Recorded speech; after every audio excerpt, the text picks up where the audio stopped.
ইসলামে আমরা গবেষণা করছি কিয়ামতের আলামত প্রকাশ পেতে শুরু করে দিয়েছে।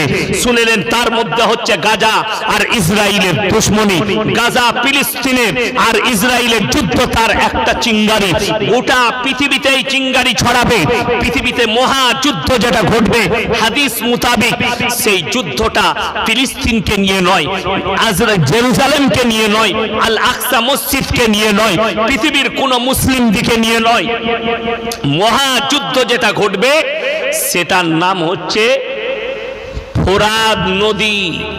ফোরাত নদীর পানি শুকিয়ে গিয়ে সোনার পাহাড় বের হবে আর গোটা বিশ্ব জড়িয়ে যাবে সেই পাহাড়কে নিয়ে যুদ্ধে।